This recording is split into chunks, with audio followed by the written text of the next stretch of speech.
आज उनकी लाल कंधारी एक आदर्श स्वरूप में जाकर के 12 लीटर तक चली गई है। तो हमारी सभी देसी गौवंश को सही ढंग से खाना देना, सही ढंग से सेवा करना, उसका संवर्धन करना, सभी नस्ल सुधर सकती है। तो वही काली चिकनी मिट्टी के अंदर अभी कितनी प्रकार की फसल कर रहे और गौ कृपा और गौ आधारित श्रेष्ठ परिणाम ले रहे। खुद स्ट्रक्चर देखेंगे तो आपको महसूस होगा कि 2 अचल मिलाने से ये उसका रिजल्ट है। अच्छा, उच्च गुणवत्ता के नंदी के क्या क्या लक्षण होते हैं हम नजदीक से देखेंगे आज। इसकी गुणवत्ता में और एचएफ जर्सी की गुणवत्ता में कोई मैच नहीं, अनमैच है दोनों। तो अभी तक आपने एक भी बार उसको इंजेक्शन नहीं दिया, डॉक्टर की जरूरत नहीं पड़ी। जैसे कि हमारी जो गंगा है 22 महीने की है और 22 महीने की गंगा में हमारे एक ही आंचल का बच्चा की गुणवत्ता बढ़ाने के लिए हम 3 आंचल का दूध पिलाते हैं। उसमें से अभी एक ही आंचल का दूध है, देखिए इसका क्वालिटी कितना है। बार मकई या बाकी जो आपके चारे है गन्ने के साथ कर आप ये मिक्सर में डाल देते हैं। गोकू को हम लोग छोड़ते हैं ना तो 30 से 40 दिन से आ जाता है। और इसका खासियत ये है ना, इतना प्यार से खाती है गौ माता ना, बहुत प्यार से खाती है। सबसे गोपाल जी ने कहा था कि ये खिलाने के बाद गाय के ऊपर लश्टर बहुत आता है, चमक बहुत आती है। आप तो देख ही रहे हैं ये साधारण मेरे ख्याल से 40 से 45 दिन में ये कंपोस्ट हुआ है। अभी 3.5 महीने का ये फसल है, तो लगभग इसकी ऊंचाई देख सकते हैं कि मैं 5-8 मेरी ऊंचाई है, तो मेरे भी ऊपर लगभग 6 फीट का ये हो चुका है। बहुत बड़े पैमाने पे फ्लावरिंग है इसके अंदर और लस्टर भी बहुत खूबसूरत है। इसका हाइट और ये देखेंगे अभी निकालने को आ गया है। हम लोग ने कोशिश किया है कि प्राचीन काल में जो घर होते हैं इको फ्रेंडली, वैसे हम लोग ने यहाँ पे बनाने की कोशिश। नमस्कार किसान मित्रों, वंदे मातरम, वंदे गौ मातरम। आज हम पुणे के पास में माननीय नंदू जी चौधरी को मिलेंगे। वो काफी सालों से बहुत संपर्क में है और उनका इंटरव्यू आज लेंगे माननीय सिद्धेश जी। तो सिद्धेश जी और सब एक परिवार जैसे ही मित्र है, पूरा परिवार ही है। और नंदू भाई चौधरी इसीलिए विशिष्ट है क्योंकि हम हमेशा एक विनती करते हैं कि सबको गिर के पीछे नहीं भागना है, वहां की लोकल नस्ल को सम्मान पूर्वक रखना है। तो नंदू जी ने वो किया है, लाल कंधारी गौ माता को रखा है। और लाल कंधारी जो 3 से 4 लीटर तक जाती है, तो उन्होंने अच्छी सेवा दे करके तो यहाँ पे सतत संपर्क में रहते थे कि भाई क्या खाना देना, कैसे रखना, एक दूसरे को समन्वय करना। तो आज उनकी लाल कंधारी एक आदर्श स्वरूप में जाकर के 12 लीटर तक चली गई है। तो मेरे लिए बहुत खुशी की बात है क्योंकि हमने 20 से ज्यादा नस्ल में देखा है कि मनुष्य में कमी है, गौ माता में कमी नहीं है। तो हमारी सभी देसी गौवंश को सही ढंग से खाना देना, सही ढंग से सेवा करना, उसका संवर्धन करना, सभी नस्ल सुधर सकती है। तो डांगी जैसे 1.5 लीटर वाली थी वो 4 लीटर पे चली गई और खाती गिर से 30% ही है, तो आराम से डांगी उनके लिए इकोनॉमी हो जाती है। ऐसे ही लाल कंधारी भी देखो, अच्छे से खाना दिया तो कहाँ पहुंच गई। और उनकी 13 महीने की बछड़ी जब वो 2 आंचल पिलाते, नंदू जी का मैं विशेष वापस धन्यवाद कहूंगा कि हम हमेशा कहते हैं कि उसके बच्चे का भी अधिकार है, तो आधा दूध उनका बच्चा है और आधा हम लेना। तो वो नंदू जी ने पालन किया। जब ये उनको 2 आंचल उसकी बछड़ियों को पिलाया गया तो 13 महीना में वो हिट पे आ गई और 13 महीने में गर्भ धारण कर लिया और इतनी जल्दी गर्भ धारण करके अति सुंदर परिणाम भी देने लगी। तो सभी देशी गौवंश में क्षमता है, फक्त जरूरत है उसकी सही ढंग से सेवा, भोजन और सही भाव की। तो मैं विनती करूंगा कि स्थानीय नस्ल करे। और नंदू जी गौ कृपा अमृतम आधारित कृषि भी कर रहे, तो उसमें कई प्रकार की फसल जो खास पहले सिर्फ गन्ना ही करते थे, तो वही काली चिकनी मिट्टी के अंदर अभी कितनी प्रकार की फसल कर रहे और गौ कृपा और गौ आधारित श्रेष्ठ परिणाम ले रहे। खुद खाद भी बनवाते हैं और गौ कृपा का एक आदर्श स्वरूप में वो लोगों को सिखाते भी है। तो धन्यवाद मित्रों।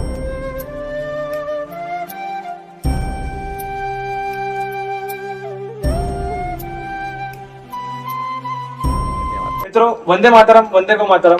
मैं सिद्धेश पाटिल आप सभी का इस वीडियो में स्वागत करता हूं। आज विजयादशमी के शुभ अवसर पे हम महाराष्ट्र के पुणे जिले में दौंड तालुका में केड़गांव नामक एक गांव है, वहां पर मोहन शक्ति गौशाला है जिसका संचालन श्री नंदू चौधरी जी करते हैं। इन्होंने बहुत अच्छे गुणवत्ता का काम लाल कंधारी नस्ल पे किया है और बहुत श्रेष्ठ रिजल्ट्स इन्होंने प्राप्त किए हैं। तो आइए आज हम इनसे जानेंगे कि इनकी शुरुआत कैसे थी और अभी फिलहाल ये क्या कर रहे हैं। नंदू जी नमस्कार। जय गौ माता। जय गौ माता, जय गोपाल। आप सभी दर्शकों को आपका एक परिचय दीजिए। नमस्कार, मैं नंदू चौधरी, मैं बेसिकली जलगांव महाराष्ट्र से हूँ। हमारा जो फैमिली है, मेरे फादर जो फार्मर थे और बचपन से मैं गाय और भैंस में पाला हुआ हूँ। 1990 में मैं पुणे में एजुकेशन के लिए आया था और फिर एजुकेशन होने के बाद मैं LML वेस्पा कंपनी में ज्वाइन हुआ। 14 साल काम करने के बाद 2006 में हमारी कंपनी बंद हुई तो मैं as a real estate consultant काम कर रहा हूँ। पुणे में आने के बाद मैं गायत्री परिवार से जुड़ा और गायत्री परिवार से, गायत्री मंत्र से मुझे गौवंश करने का सौभाग्य प्राप्त हुआ और वहाँ से मेरे को प्रेरणा मिली। अच्छा जी। जी। तो नंदू जी मुझे बताइए कि आपने जैसे कहा कि गायत्री परिवार के मार्गदर्शन से आप गौ आधारित जीवन शैली के ऊपर आप स्विच किया, आपने बदलाया आपके अंदर। तो देसी नस्ल तो बहुत लोग रखते हैं। शुरुआत यहाँ से कि बहुत लोग तो गौ पालन के वक्त जर्सी और एचएफ लेके आते हैं, तो उसको बाजू में रखते हुए आपने शुरुआत की देसी गाय के ऊपर से। लेकिन आज स्थिति ऐसी है कि अगर देसी गाय का नाम आता है तो लोग खाली गिर और साहिवाल, ये जो ज्यादा दूध देने वाली नस्लें हैं, इनके ऊपर ही जाते हैं। तो आपने लाल कंधारी इस नस्ल का चयन कैसे किया और लाल कंधारी की आपकी शुरुआत कैसे थी, आप सभी को बताइए। नहीं, बहुत अच्छा सवाल किया आपने कि बेसिकली जब मैं देशी गौवंश का काम करने पे मेरी प्रेरणा हुई तो मैंने कई लोगों से बात करना चालू किया। अच्छा। उस समय के दौरान फिर आपके जो फादर थे, मेरे जो बचपन के मित्र है, फिर उन्होंने फिर आपका नाम लिया। अच्छा। और आपका लेने के बाद फिर बोले कि इसको भी थोड़ा इंटरेस्ट है तो आप उससे भी बात कर सकते हैं और इससे भी आप मिलकर भी काम कर सकते हैं। जी। तो फिर उन्हीं के बाद फिर आपसे भी मेरी बात हुई। जैसे कि आपने बोला कि देशी गौवंश में आप गोपाल तरह जी काम कर रहे हैं जी। गिर पे, तो बहुत सारे लोग मुझे बोल रहे थे कि आप गिर रखो, सहवाल रखो। अच्छा, मतलब लोगों का कहना था कि आप गिर और सहवाल रखिए। बस वही करे तो वो दिमाग में वही बैठा था। जी। उसके बाद में जैसे आपने बोला कि गोपाल सुतारी का ऐसा ऐसा विजन है और उन्होंने लोकल गेट पे काम करने का सजेस्ट करते लोगों को। जी। फिर मैंने फिर महाराष्ट्र की जो भी नस्ल है उसमें देखना चालू किया और उसमें ऐसा पता चला कि जैसे डांगी है, देवली है, किलार है, तो बहुत सारे लोग उसमें काम कर रहे हैं। जी। तो ये जो लाल कंधारी है, लाल कंधार है, तो इसमें बहुत कम लोग काम कर रहे हैं और ये जात विलुप्त हो जा रही है। बिल्कुल। और ऐसे प्रदेश में है, ऐसे जिले में है कि वहाँ पे बहुत फसल कम होती है। अच्छा। उसके वजह से वहाँ पे लोग कम रख रहे हैं। अच्छा। तो इसीलिए अपने ये तो देशी गौवंश हमने किया। जी। और सबसे बड़ा तो मैं ये कहूँगा कि जैसे गोपाल मिलता है जिनके प्रेरणा से कि उन्होंने बोला कि लोकल नस्ल पे आप काम कीजिए और आपको 100% रिजल्ट मिलेंगे, तो आप रिजल्ट आपके सामने है। बिल्कुल। आप लाल कंधारी नस्ल के इतिहास के बारे में बताइए कि इसका इतिहास क्या रहा और इस नस्ल की क्या खासियत है, आप सभी को बताइए। देखो, लाल कंधारी के इतिहास का मेरे को इतना ज्यादा जानकारी नहीं, फिर भी जहाँ तक मैं पढ़ा हूँ उसमें ऐसा बोलते हैं कि एक राजा थे, उसका नाम क्या था? राजा सोमदेवरी। हाँ, राजा सोमदेवरी। तो राजा सोमदेवरी के बाद बहुत सारी लाल कंधार थी, ये नस्ल थी, ये नस्ल थी। और फिर ये वो एक्चुअली जब उन्होंने शरीर छोड़ा तो उनका जो बेटा था, उनका बेटा ने उनकी ज्यादा परवरिश की एक पिताजी के सम्मान के लिए। अच्छा। और फिर उन्होंने, वो लाल कलर थी इसलिए उसका लाल कंधार दिया गया। अच्छा। और ये सबसे ज्यादा बोलते कि जो परवरी में जो कंधार तालुका है, उस कंधार तालुका में ये लाल कंधारी नस्ल पाया जाता है। महाराष्ट्र के जो कंधार तहसील है वो इस नस्ल का उगम स्थान है, वहां से नस्ल है। तो जैसे इन्होंने कहा कि राजा सोमदेवरी करके पुरातन समय में राजा थे, उन्होंने इस नस्ल को बहुत महत्व दिया, उन्होंने इस नस्ल का संवर्धन किया था। तो उनके देहांत के बाद उनका लड़का जो था, तो उन्होंने उनके पिताजी को श्रद्धांजलि देते हुए इस नस्ल को उनके पिताजी के नाम के ऊपर संबोधित किया था। तो वो जो प्रदेश था उसको पहला कंधार से पहले कन्हार प्रदेश कहा करते थे। तो कन्हार एक कृष्ण भगवान की भूमि कहा करते थे उसे। तो ये नस्ल रंग में लाल थी, इसलिए इसको लाल कन्हारी ऐसा पहले उन्होंने उपदेश किया। फिर समय के साथ साथ भाषा में थोड़ा बदल आते जाता है और उस बदल के दौरान इसको लाल कंधारी ये इसको पहचान मिली। जी। और 2019 में महाराष्ट्र गवर्नमेंट ने इसका नोट किया। अच्छा, 1980 में। अच्छा, 1980 में जो गवर्नमेंट ऑफ महाराष्ट्र है, इन्होंने इसको रजिस्टर किया था। हाँ। जी। तो आप सबसे पहले बताइए कि ये जो नस्ल है इसकी वैशिष्टता क्या है, क्या क्या विशेषता है इसके अंदर है? इसमें एक बहुत दयालु एक्चुअली, वैसे पहले देखा गया कि बहुत दयालु है। अच्छा। और दूसरी बात है ना कि इस नस्ल में एक खास ये भी है कि ये दूध अच्छा देती है। जी। अगर आप उसे ठीक से रखो, या उसको बांध के ना रखो। जैसे आपने देखा कि हम लोग ने पहले लिया था ना, तो उसमें हम लोग बेसन डालते थे, जी अभी बेसन मुक्त कर दिया है, तो वो जरा फ्री हो गई है। बिल्कुल। तो ऐसे बहुत सारे उसमें ये है। अच्छा, तो अभी के स्थिति में आपके पास कितने गाय है और अभी तक अपने कितने गायों पे नस्ल संवर्धन का काम किया है, ये आप बताइए।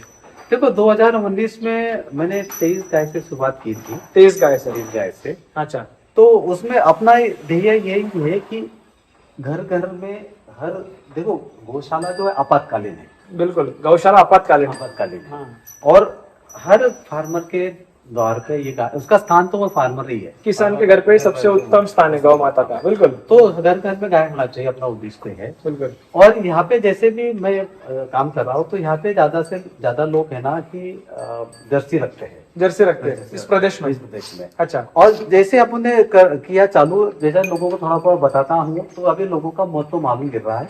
तो हम लोग 2019 से जितने जैसे भी लोग आते गए गौशाला में, जो गौशाला से जुड़े गए, तो हम लोग ने एक डोनेट करना चालू कर दिया। अच्छा, तो अभी अपने पास 9 देशी वंश है, और उसमें से अपने करीब 44 अभी आज तक डोनेट किए हैं। अच्छा, मतलब आपने लगभग 40 के आसपास गाय अभी तक डोनेट किया हुआ है, दान किया है 2019 से। तो आपका दान करने का कारण क्या था? आपने किस स्वरूप में दान किया? तो कारण यही था कि अपना उद्देश्य वही है कि भाई इसका जो स्थान है वो शेतकरी का द्वार ही है। अच्छा। शेतकरी द्वार में होना चाहिए, और अगर जो खुली भाव से, अच्छी भाव से अगर कोई गौ माता मांगता है तो उसको देना चाहिए। बिल्कुल, भाव से हम लोग ने दिया। मतलब नस्ल संवर्धन हो, ये नस्ल घर घर तक पहुंचे। इस मुहिम के अंदर आपने, आपके पास जो अच्छी गुणवत्ता की गाय थी, आपने वो दी थी। जी। अच्छा, तो आप बताइए कि लगभग इन गायों का जो आपका रूटीन है रोज का, क्या आप व्यवस्थापन करते हैं इनका सुबह से लेकर के शाम तक? आप विस्तृत स्वरूप में सबको बताइए। जी देखिए, पहले तो हम इस गौ माताओं को कभी बांधते नहीं है, अच्छा, और इसको व्यसन भी नहीं है। आप जब भी जैसे भी मराठवाड़ा में जाएंगे ना, तो हर घर में व्यसन मिलेगा। जी, तो हमने पहले उसको व्यसन मुक्त कर दिया है। अच्छा, और सब पहले 6 बजे हम लोग क्या करते हैं, उनको खुलाई रहती है, हम 6 बजे से उसको थोड़ा पहले पेंट देते हैं, कुछ चारा पानी करते हैं, अच्छा, और उसके बाद में फिर दोपहर को 3 बजे को चारा देते हैं, और शाम को फिर हम लोग थोड़ा चारा देते हैं और अच्छा। पेंट देते हैं। ऐसा उसका रूटीन है। अच्छा, और सवेरे 6:30 बजे हम लोग दोहन करते हैं, और शाम को 6 बजे दोहन करते हैं। अच्छा, ये हमारा रूटीन है। तो आप दोहन करते हैं? जी, जी, जी। आप बच्चे को 2 आंचल पिलाते हैं जी और 2 आंचल आप लेते हैं? जी जी। अच्छा, आप इधर आइए, ये बाजू में आइए। नंदू जी, आप बताइए जी। कि लगभग आपकी ये जो गौ माता है, इसकी वैशिष्ट्य क्या है, इसका जन्म कब हुआ था, इसकी उम्र कितनी है, और फिलहाल की स्थिति में इसका क्या पोजीशन है, आप सभी को बताइए। देखिए, ये जो है ना, क्योंकि इसकी माँ जो है ऊपर बैठी हुई है, जी, और इसकी जन्म तारीख है 14 नवंबर 2022। अच्छा, 14 नवंबर 2022। ये 13 महीने की हुई है, तब ये लग गई थी। मतलब जब मित्रों ये 13 महीने की हुई थी, हाँ, तभी ये ज्ञापन हो गई थी नेचुरली बुल से।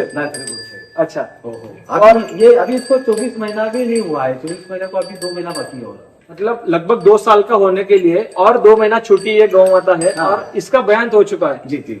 जी, तो आप बताइए कि इसका हाइट स्ट्रक्चर और इसका जो बनावट है, ये किस तरह से बना है, और सामान्य तौर पे जो राहुल गंधारी नस्ल है, वो कितने साल होने के बाद पहला बच्चा देती है, और इस गाय ने कितने साल में दिया, बताइए सब। देखो, अभी जैसे कि नंदी का जो महत्व है ना, तो नंदी होने के कारण जी, और नंदी साथ में होने के कारण, तो इसका लागन थोड़ा जल्दी हो गया है।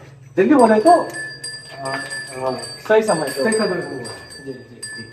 अच्छा, तो अभी आप इसके अंदर भी दोहन करते हैं? जी जी जी। तो इस गाय का आपने कितना दूध अभी तक देखा है? तो अभी हम लोग एक ही आंचल का दूध निकाल रहे हैं। एक आंचल? एक ही आंचल का निकाल रहे हैं, तो ये करीब 1.5 लीटर दे रही है। जी, एक ही आंचल का निकाल, एक आंचल का 1.5 लीटर दूध देती है। मतलब लगभग दिन भर का इसका दूध। हम लोग ने ये सोच के कर रहे हैं कि छोटी है, इसको दूध कम रहेगा, इसके लिए हम 3 आंचल उसको पिला रहे हैं। अच्छा, तो अभी 1 महीने के बाद फिर 2 आंचल का निकालेंगे, 2 आंचल का उसका रखेंगे। अच्छा जी बिल्कुल। तो लगभग आपने जो देखा कि जैसे गोपाल भाई हमेशा कहते हैं कि 2 आंचल का दूध बच्चों को पिलाना जरूरी है, तो क्या आपने सही में कुछ महसूस किया कि 2 आंचल का दूध पिलाने से कोई फर्क पड़ता है? 2 आंचल का, देखो ये 2 आंचल का प्रोडक्ट है, अच्छा। तो 2 आंचल ही पेड़ आया है। ये भी ये एक ही मनी से उससे ज्यादा है, बड़ी है। अच्छा। उसकी भी 2 आंचल पेड़ आए हैं। इसको भी 2 आंचल 2 आंचल पेड़ आए हैं। जब आप देखेंगे उसका स्ट्रक्चर देखेंगे तो आपको महसूस होगा जी। कि 2 आंचल पेड़ आने से ये उसका रिजल्ट है। अच्छा जी जी जी। नंदू जी, आप अभी बताइए कि आपने जैसे गौशाला में अभी नंदी रखा है गायों का संवर्धन करने के लिए, तो आज की स्थिति में विज्ञान आगे जा चुका है, लोग आर्टिफिशियल इंसेमिनेशन की तरफ बढ़ रहे हैं, तो नंदी का क्या महत्व आपको है ऐसा लगता है, और आप किस तरह से दर्शकों को बताएंगे नंदी का महत्व क्या है आज गौपालन में?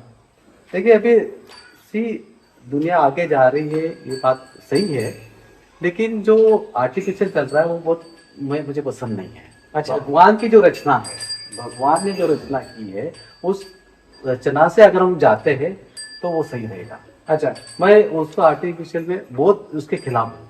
अच्छा।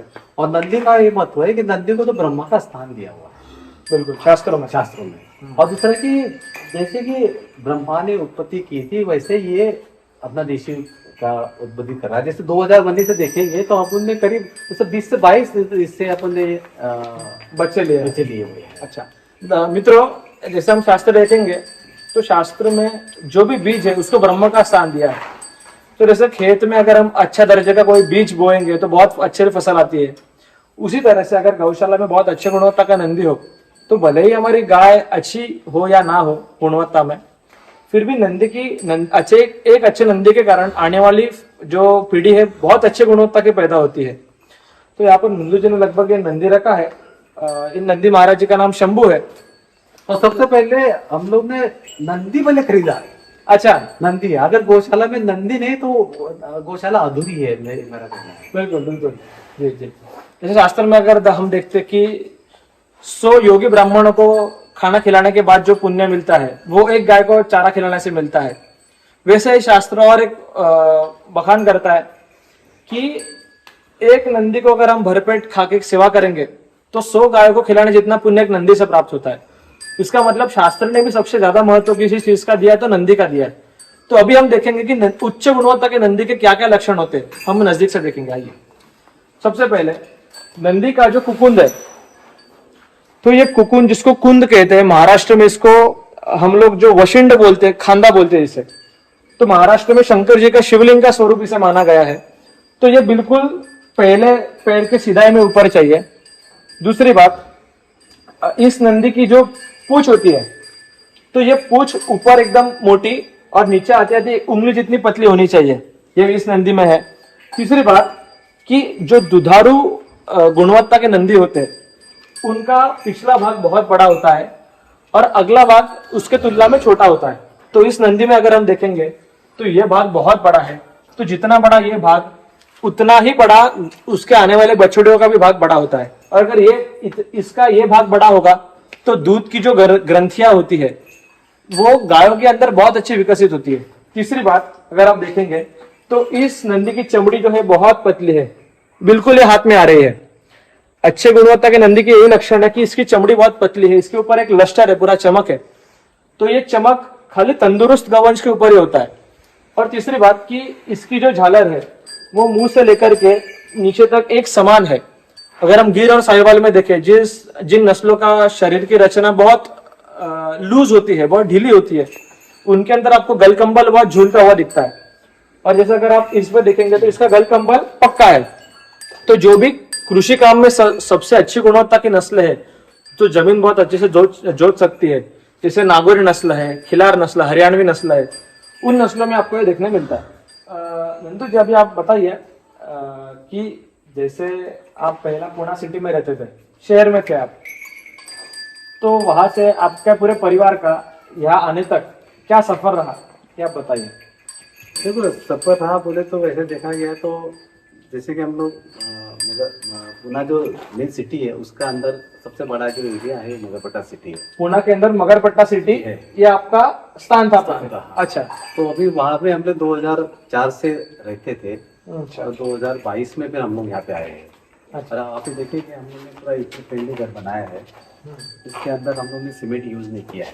सीमेंट यूज नहीं किया, टाइल भी नहीं लगाया है। अच्छा। और जो गोबर, चूना, सनला और मिट्टी, उससे हम लोग ने उसको लिपा हुआ है। लिपा हुआ हाँ है। जी जी। अच्छा, और हम लोग 15 दिन में 8 दिन में उसको गोबर से लिपते रहते गोबर हैं। से लेते रहते हैं। अच्छा जी। तो आज नंदू जी के धर्मपत्नी भी हमारे साथ है। तो आप सभी को बताइए कि जैसे आप शहर से यहाँ पर आए गायों के बीच में, तो आने से पहले आपका क्या विचार था और अभी आपका क्या अनुभव रहा है इसके अंदर, आप सभी को बताइए। जय गौ माता। हम लोग जब सिटी छोड़ के इधर आए ना, तो मुझे मेरी फ्रेंड भी बोल रही थी कि मत जाओ ये ऐसा अच्छा एरिया छोड़ के। तो मैं बोली अरे आप लोग आके तो देखो ये एरिया में क्या है वहाँ पे। अच्छा, हाँ मतलब आपके दोस्त पहले कह रहे थे हाँ, मेरी फ्रेंड कि ये सब छोड़ के मत जाओ। मत जाओ, हमें छोड़ के मत जाओ, ये एरिया छोड़ के मत जाओ बोल रही थी। अच्छा। तो मैं बोली अरे आप वो एरिया क्या बोल रहे हैं, यहाँ आके ये एरिया भी देखो यहाँ भी क्या है तो पता चलेगा आपको। तो वो आके आके रह चुकी मेरे पास, तो बोली अरे ये भी तो बढ़िया एरिया चुना तूने। सब ये ना गौ माता की वजह से एक्चुअली वैसे देखा गया तो, और जो हमने नेचुरल किया है उसकी वजह से अच्छा, तो जैसे हम जब कंक्रीट के घर में रहते हैं और ये आपने कुदरती घर आपने बनाया है, तो आपके स्वास्थ्य में आपको कुछ फर्क महसूस हुआ? बहुत बहुत बहुत। अच्छा, तो क्या क्या आपका स्टाइल पे पैर रखा ना तो ऐसे खींचते जाते। अच्छा। यहाँ पे ऐसा महसूस नहीं होता है। अच्छा हाँ, जैसा वो ठंड होती है ना वो ये घर में नहीं रहती। अच्छा हाँ, ये घर में वो एक अच्छा। अगर हम लोग गौ माता के गोबर से लेपते हैं ना, जी। तो ठंड के समय ना ठंड नहीं लगती है। अच्छा और उसमें जब गर्मी का सीजन होता है तो गर्मी नहीं लगती है। अच्छा और अभी जब हम लोग आए थे ना तो मेरी माता जी को शुगर थी। अच्छा। तो 4 महीने के अंदर गौ माता के सहवास से और वो जो हम लोग जो हालात में रहते हैं, जी। तो उसके वजह से 4 महीने में शुगर नील हो गई है। 4 महीने में शुगर नील। और इसको इसको इसको संधिवात है। जॉइंट का प्रॉब्लम। आर्थराइटिस का प्रॉब्लम। हाँ करेक्ट कर। तो उसको अभी 90% उसका ठीक हुआ। उसको वैसे देखा गया तो स्टूरेट चल रहा था। अच्छा, अभी वो भी बंद हो गया है। मतलब पूरा इनका जो फार्मेसी का खर्चा था जी, जी। और जो भी परेशानी थी जी जी। वो लगभग पूरा मिट पूरा चुका पूरा, है, हाँ। खाली गौ माता की कृपा से। अच्छा, तो मित्रों आज जैसे हम देखते हैं कि जो भी मेट्रोपॉलिटन सिटीज है, बड़े बड़े शहरों में लोग आज जाते हैं, बहुत अच्छे पैमाने पे उनको सैलरी मिलता है, बहुत अच्छा पैसा कमाते हैं, लेकिन अगर जिंदगी में सबसे बड़ी चीज अपने लिए कोई है तो वो स्वास्थ्य हम पैसे से खरीद नहीं सकते। तो सबसे अच्छा स्वास्थ्य रखने के लिए बहुत सारे अलग अलग चीजें करनी जरूरी है, जैसे व्यायाम है, अच्छा अन्न ग्रहण करना है, लेकिन उसी के साथ गौ माता का सहवास बहुत जरूरी है। गाय पृथ्वी पे एक ऐसा जीव है जिसका प्राण ऊर्जा नहीं कह सकते, जिसके अंदर ऊर्जा जो है वो सबसे बड़े स्तर पे होती है।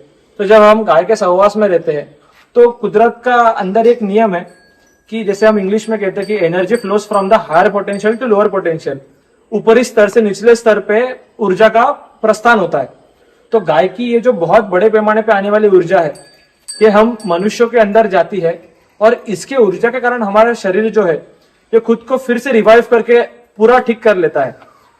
तो जैसे अभी आपने कहा कि आपके माताजी का डायबिटीज था, तो शुगर थी, तो शुगर के अंदर बहुत सारे खाना खाने से पहले इंजेक्शन लेना पड़ता है, इंसुलिन लेना पड़ता है। अभी तो कुछ नहीं है। अभी की स्थिति क्या है? बिल्कुल नहीं। बिल्कुल कोई गोली चल रही है, कुछ नहीं चल रही है। अच्छा जी। तो मित्रों ये चीज है कि गाय का अगर हम बोलेंगे कि उसको भगवान का स्थान क्यों दिया है, तो ये ईश्वरीय तत्व गाय के अंदर है कि जो चीजें आज मॉडर्न साइंस बोलता है इनक्यूरेबल है, डायबिटीज जल्दी ठीक नहीं हो सकता, बीपी का इश्यू जल्दी ठीक नहीं हो सकता, तो खाली गौ माता का जो भी गव्य है वो प्राशन करने से ये सभी चीजें ठीक हो सकती है। अभी आप शहर में जैसे रहते थे तो वहां पर तो पैकेट का दूध आता है, वहां पर छाछ दही सब पैकेट का मिलता है, तो वो खाने के शैली में और अभी के शैली में आपको कितना डिफरेंस है आप बताइए। 100%। 100%। अच्छा, 100%। मतलब क्या गुणवत्ता में फर्क लगी आपको? कुछ नहीं मिलता, नहीं टेस्ट भी नहीं है, और वो तो डुप्लीकेट मिल रहा ना बाहर। अच्छा। हाँ, ओरिजिनल का है। हम तो तुरंत निकाला हुआ दूध का ही दही जमाते हैं और तुरंत निकाला वही दूध पीते हैं। अच्छा। आप लगभग अभी के समय में कितना दूध दही और घी खा लेते हैं महीने भर में? हाँ, वो तो हर एक रूटीन में है एक्चुअली। तो रूटीन में कितना खा लेते हैं? रूटीन में देखो सवेरे 1 गिलास पी लेते हैं और शाम को 1 गिलास पी लेते हैं। अच्छा, सुबह और शाम एक गिलास। और थोड़ा सा छाछ वगैरह जैसे दूध बनाते घी बनाते हैं, अच्छा। तो छाछ है तो छाछ पी लेते हैं। तो धारोष्ण दूध जो कच्चा दूध होता है, तो उसका आपको क्या महत्व महसूस हुआ कि अगर आप सुबह और शाम दूध निकालने के बाद वो पीते हैं, तो कच्चा दूध जो शहर में नहीं मिल पाता वो आप यहाँ पर प्राशन करते हैं, तो उसका क्या आपको फर्क महसूस होता है? जैसे कि देखो शास्त्रों में दूध को तो अमृत बोला गया है, बिल्कुल। और वो मैं महसूस कर रहा हूँ। अच्छा, जैसे भी 1 गिलास दूध पीते हैं या उससे भी कम दूध पीते हैं तो इतना एनर्जेटिक बन जाता है आदमी, तो थकान महसूस ही नहीं होती है। अच्छा जी। तो सबसे पहले तो ये बहुत एनर्जेटिक लगता है और दिन भर आदमी आराम से काम करता है, कोई शक नहीं है। अच्छा, अगर आज हम देखेंगे कि रासायनिक खेती जो लोग करते हैं उसके कारण जीव जंतु पशु पक्षी ये बहुत बड़े पैमाने पे मर रहे हैं। अभी आपका लगभग 2-2.5 एकड़ का पूरा क्षेत्र है, 2.5 एकड़ का है, जहाँ पर आपका घर, गौशाला और खेत एक साथ है। तो यहाँ पर कितने प्रकार के पशु पक्षी है और इनके वर्तन में आपने क्या फर्क देखा, आप बताइए वो। देखो हम लोग जब ये जमीन ली थी ना, उस समय एक भी झाड़ नहीं था, यहाँ पर एक भी पेड़ नहीं था। तो हमने बहुत सारे पेड़ लाके लगाए हैं। उसके बाद में भगवान की कृपा से बहुत सारे पेड़ भी आए हैं, जैसे कि गलगत आया है, उसके बाद में उसको क्या बोलते हैं, पीपल आया है, और दूसरा औदुंबर भी आए हैं जी। तो और दूसरा कि हम जब आए थे तभी इतना चींटी वगैरह नहीं आते थे, तो चिड़िया का भी बहुत सारे प्रकार की चिड़िया दिख रही है, अलग अलग प्रकार की चिड़िया दिख रही है। अच्छा। और मोर पंखी वाली चिड़ी भी दिखती है, जैसे काली हो गई, पीली हो गई, नीली हो गई। अच्छा, सब चिड़िया दिखती है।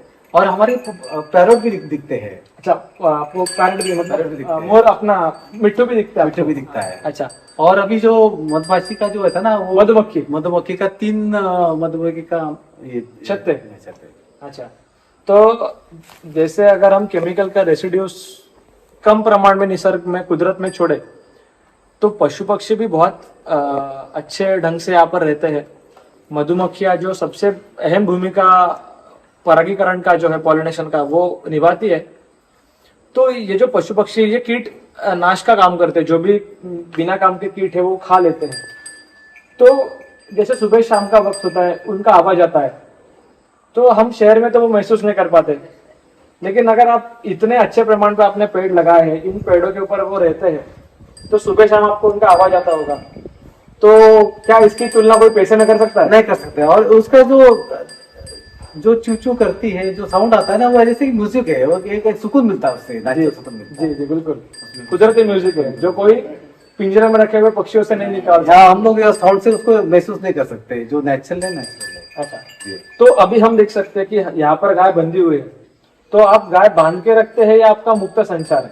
अभी इसको दोहन करना है, इससे बांधे हुए, आपको रिकॉर्डिंग करना है, इससे बांधे हुए हम लोग मुक्त रखते हैं। जैसे देखिए मुक्त हम लोग पूरा ओपन एरिया है जी, उस एरिया में हम लोग उसको छोड़ देते हैं। मित्रों, हमने रिकॉर्डिंग शुरू करते वक्त ये जितने भी गाय थी, तो इतनी चंचल है कि हमको लगभग 8 से 9 बार रिटेक लेना पड़ा।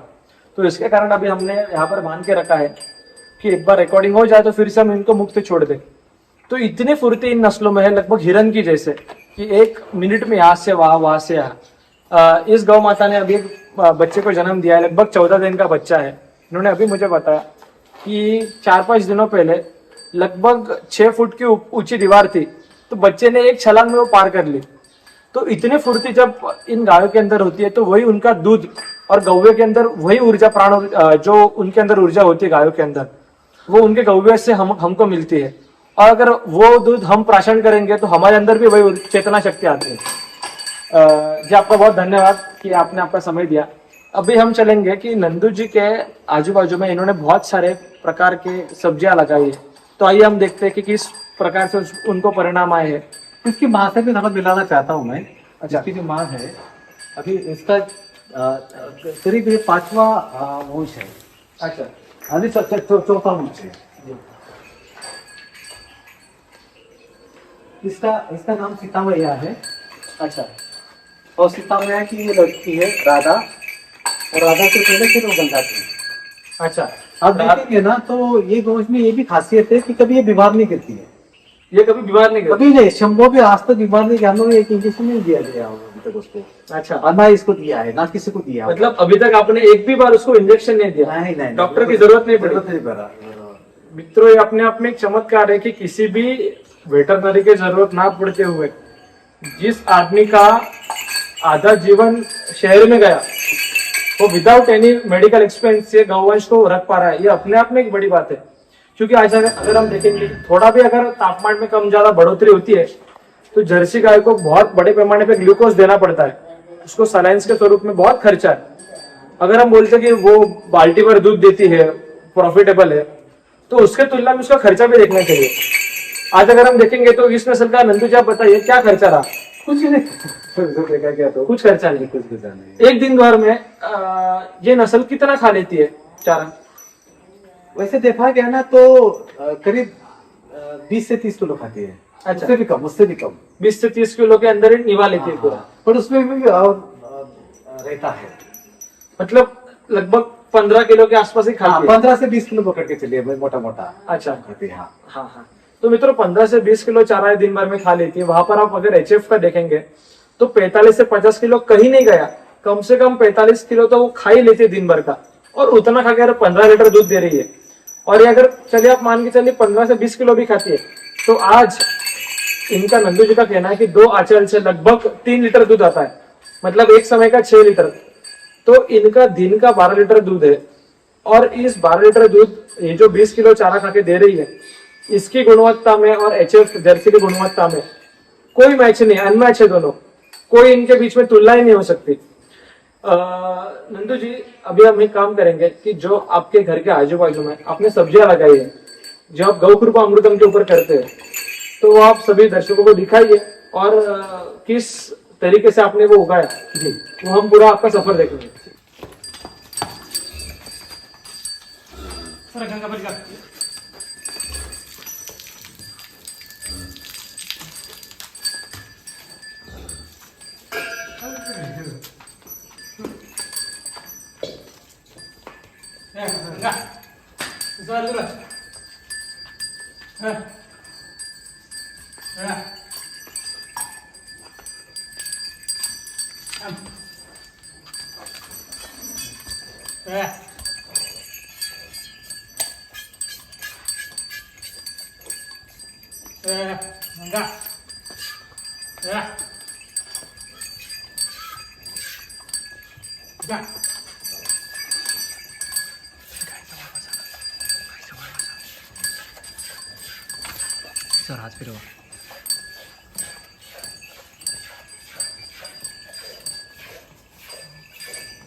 देखिए, जैसे कि हमारी जो गंगा है, जैसे पहले वीडियो में बताया कि उसको हमारी जो गंगा वो 22 महीने की है, और 22 महीने की गंगा ने हमारे एक ही आंचल का बच्चा की गुणवत्ता बढ़ाने के लिए हम लोग 3 आंचल का दूध पिलाते हैं। उसमें से अभी एक ही आंचल का दूध है, देखिए कि इसका दूध का क्वालिटी कितना है। अब देखेंगे तो ये एक ही आंचल का दूध है ये, और एक आंचल का दूध में वो भी बच्चा पी लेता है, इसलिए निकाला, और भी निकाल सकते हैं दूध।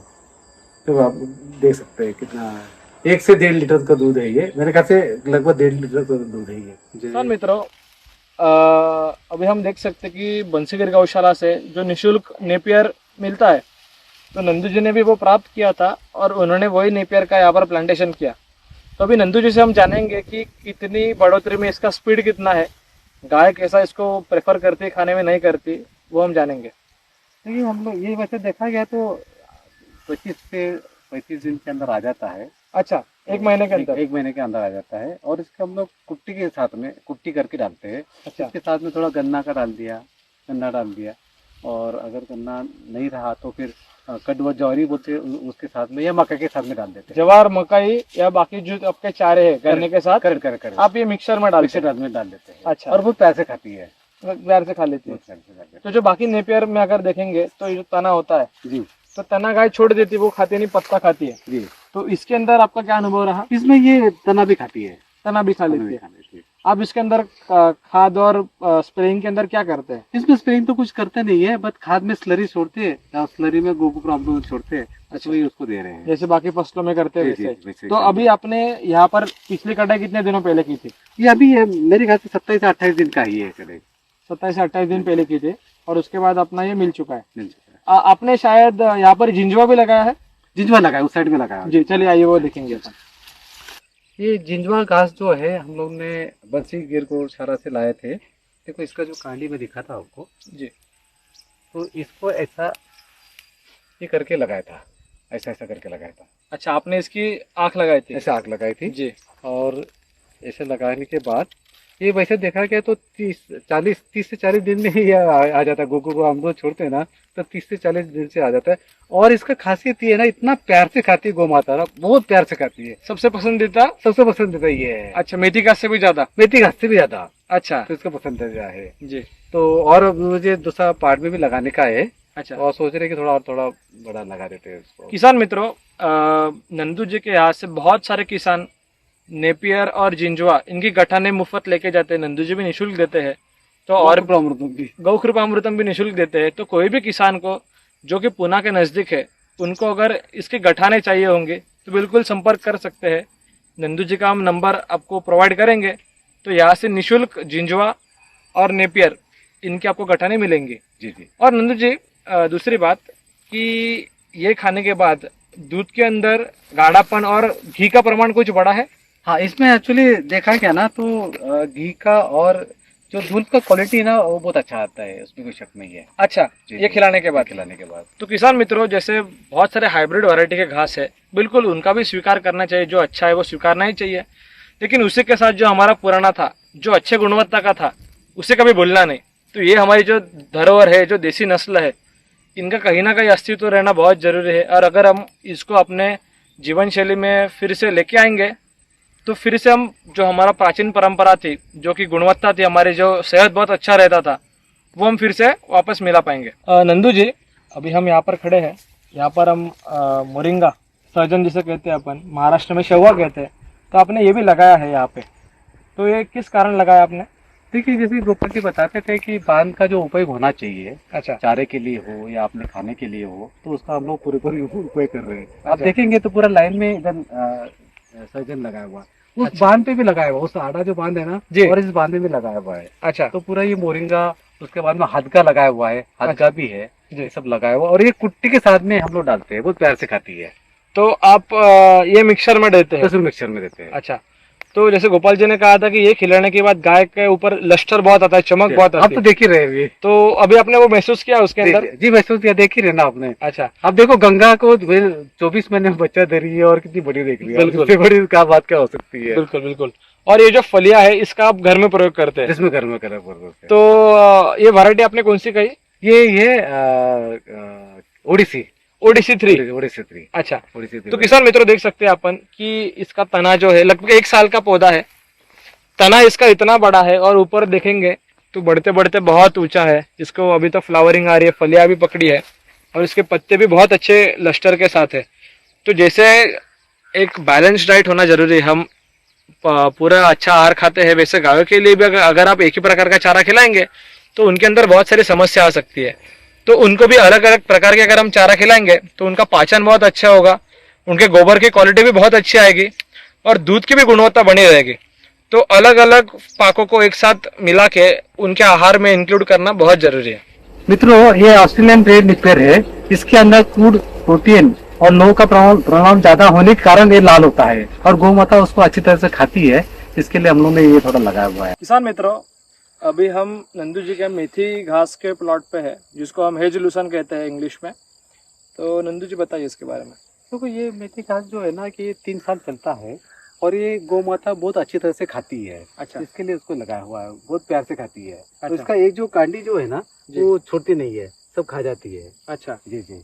ये थोड़ा सा बड़ा हो गया अभी, और थोड़ा बारिश के कारण, ज़्यादा बारिश हुआ उसके कारण थोड़ा ये थोड़ा ये खराब हो गया है, लेकिन वो गोकुल अमृत से बहुत अच्छा हुआ था इसका रिजल्ट। अच्छा, तो आप खाली मेथी घास से खिलाते हैं या वो बाकी चारों के साथ मिक्सर करके देते तो हैं? ये खाली मेथी घास खिलाते हैं, आज मेथी घास खिला दिया, अच्छा फिर सवेरे जिंजवा घास खिला दिया, अच्छा, उसके बाद में फिर कुट्टी डाल के जो अपना नेपियर है। सुपर नेपियर है उसके जी। साथ में और गन्ना थोड़ा मिक्स करके ना जी। ऐसे खिला देते हैं। अच्छा, तो आप अलग अलग चारा अलग अलग समय पे गाय को खिलाते खिला हैं देते हैं जिनसे उनका पचन भी अच्छा हो जी। और गुणवत्ता भी बनी रहे। अच्छा, तो इसमें अगर देखेंगे तो मेथी घास में मक्खियों का प्रादुर्भाव बहुत है, जी जी कि जो उसको सकिंग पेस्ट अपन बोलते हैं, जी क्योंकि लेग्यूम क्रॉप है ये, जी, जी। द्विदल है। जी जी जी। तो इसके अंदर आपने कुछ ऐसा देखा? इसमें अंदर वैसे देखा क्या ना, तो मेरा एक्सपीरियंस ऐसा है बाकी लोगों का कि इसमें बहुत वो लोग पेस्टिसाइड मारते हैं। तो अच्छा। आज तक मैंने इसको पेस्टिसाइड मारा नहीं, टू फ्रेंड कभी मारा नहीं? कभी मारा नहीं गया। ये कितने साल पुराना है आपने कहा? ये अभी इसको तीसरा साल चल रहा है। तीसरा साल चल रहा है अभी। तीसरा साल आपने तीसरे साल में कितने बार काटा है अभी तक ये? इसको वैसे देखे क्या ना, एक एक वाफा हम लोग काटते हैं ना, अच्छा, तो एक वाफा जो है वो करीब 20 दिन के बाद आ जाता है। तो आप 20 से 25 दिन के बाद आ जाता है। समझ के चलिए 1 महीने में एक बार तो काट ही लेते हाँ, हैं काट ही अपन। लेते हैं, काट ही लेते तो हैं। साल में 12 बार, बार मतलब लगभग 30 से 35 वक्त आपने इसको काटा काटा है। हुआ है। इतने बार काटने के बाद भी इसका फूटा क्वालिटी एक जैसा है? ऐसे जैसा ही, एक जैसा ही है, अच्छा एक जैसा ही अच्छा, है। पर थोड़ा ज्यादा बारिश होने के कारण इसको ज्यादा बारिश नहीं चलता है, जिसके कारण वो थोड़ा सा खराब हो गया है।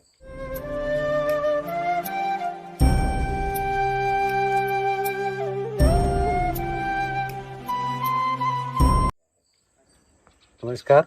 जैसे गोपाल जी ने बताया था कि 5 सरल चरणों में, तो ये 5वां चरण में जैसे कि आप देख रहे हैं कि ये जो गोबर का खाद है, ये गोकुल अमृतम से इसको कंपोस्ट किया गया है। ये साधारण मेरे ख्याल से 40 से 45 दिन में ये कंपोस्ट हुआ है। आप देख सकते हैं कितना अच्छा उसका रिजल्ट है। मित्रों, अभी हम नंदू जी के खेत में खड़े हैं। इनके हम अरहर के फसल में है, तो इन्होंने पूरा फसल गौ कृपा अमृतम के ऊपर ही किया है। तो आज स्थिति देखिए, लगभग इनका जुलाई महीने के मतलब मध्य जुलाई के बीच इन्होंने इसका बिजाई की थी, और अभी 3.5 महीने का ये फसल है। तो लगभग इसकी ऊंचाई देख सकते हैं कि मैं 5-8 मेरी ऊंचाई है, तो मेरे भी ऊपर लगभग 6 फीट का ये हो चुका है। बहुत बड़े पैमाने पे फ्लावरिंग है इसके अंदर, और लस्टर भी बहुत खूबसूरत है। तो आइए हम जानेंगे नंदू जी से कि गौ आधारित इन्होंने अरहर कैसे ली, तो सभी को बताइए नंदू जी। जी देखिए, हम लोग ने ये जुलाई मिड में लगाई थी। अच्छा। और ये इसलिए ली थी कि इसका जो पाला है, पत्ता जो है जी। ये अपने गौ माता खाती है। अच्छा, और इसका जो अपने को दाल मिलेगा ये बहुत पौष्टिक और को आधारित किया हुआ है, इसके लिए विलित। और इसका एक भी जो है वेस्ट नहीं जाता है, और जो बचा हुआ हम लोग खेत में उसको सब कार्बन के रूप में डाल देते हैं। तो अगर हम पुणे में ये क्षेत्र में देखेंगे, तो जितना भी किसान गन्ना उगाता है, बाकी फसलें उगाता है, तो उसका जितना भी सूखा कचरा है वो जला देता है। जी। तो वो जलाने में, और आप जो कह रहे हैं कि इसका कुछ भी कचरा हम फेंकते नहीं है, जलाते नहीं, वो पूरा मिट्टी के अंदर ही डालते हैं, तो इसके अंदर आपको क्या फर्क महसूस हुआ? देखो हम लोग अगर छोटा घर भी बनाते हैं जी और उसका खुदाई करते हैं, खुदाई करने के बाद घर बनाने के बाद शास्त्र के अनुसार अगर हमने खुदाई करते समय, जलाते समय, तो कितने कीटाणु मर जाते हैं। बिल्कुल। और उसके बाद वास्तु शांति भी करते हैं, उसके लिए वास्तु शांति। अगर इस पार्ट में हम लोग ने जला दिया तो कितने कीटाणु मर जाएंगे और कितना पाप लगेगा। इसीलिए कि हम लोग कभी गन्ना भी लेते हैं, जो भी करते हैं, तो एक भी बत्ती जलाते नहीं है। अच्छा। और हम उसको छोटा करके इस पे छोड़ देते हैं और उसका खत बन जाता है। आपने इस प्लॉट में गौ कृपा के साथ साथ कितने बार स्लरी दी और कितना आपने स्प्रेइंग किया, वो आप बताइए। देखो, इसमें स्प्रेइंग करने को हमको टाइम नहीं मिला क्योंकि बारिश बहुत था। अच्छा और उसमें गौ कृपा अमृत हम लोग स्लरी के अंदर डाल के ही छोड़ रहे हैं। अच्छा, मतलब आपने स्लरी के अंदर उसको इंटीग्रेट किया, कर दिया है, मिलाया, दिलाया और उसके बाद आपने जमीन में छोड़ा। जी, जमीन में छोड़ा। तो अभी इसको हमने 2 बार दिया है। इसका कारण ये है कि बारिश ही गिर रही, तो हमको छोड़ने को टाइम ही नहीं मिला। अच्छा। और पार्ट के द्वारा पानी देने में हमको टाइम ही नहीं मिला, इसलिए उसको गौ कृपा अमृत 2 बार दिया हुआ है। जी, जैसे अभी मैं देख सकता हूँ कि इसमें कहीं भी रोग और कीट का प्रादुर्भाव नहीं है। और इसमें हमने ये भी नहीं किया, फवारनी भी नहीं की, केमिकल स्प्रेइंग भी नहीं किया है। केमिकल में किसी का भी स्प्रे नहीं किया है। अच्छा, तो आप, मैं जैसे आ रहा था रास्ते में, तो इसके अंदर पॉट बोरर, इसके अंदर वो जो इल्लियाँ पड़ जाती है, हाँ। तो बहुत बड़े पैमाने पे इसके अंदर रोग होता है। होता है। तो आपने क्या देखा कि कभी आपके पूरे क्षेत्र में कभी ऐसा कोई रोग आया? नहीं आया, नहीं कभी रोग नहीं आया। कभी नहीं होगा। तो मित्रों, ये गौ कृपा अमृतम और गौ आधारित कृषि की ताकत है कि एकदम कम खर्चे में, जो कि गोबर तो इनका निःशुल्क ही है, गाय का ही गोबर घर का है, तो बस उतना ही डाल के अगर ये इतना अच्छा गुणवत्ता का फसल ले रहे हैं, तो सोचिए कि जो गोपाल भाई ने 5 सरल चरणों में कृषि प्रोटोकॉल दिया है, अगर किसान वो फॉलो करे तो कितने उच्च स्तर के हम रिजल्ट्स इसके अंदर प्राप्त कर सकते हैं।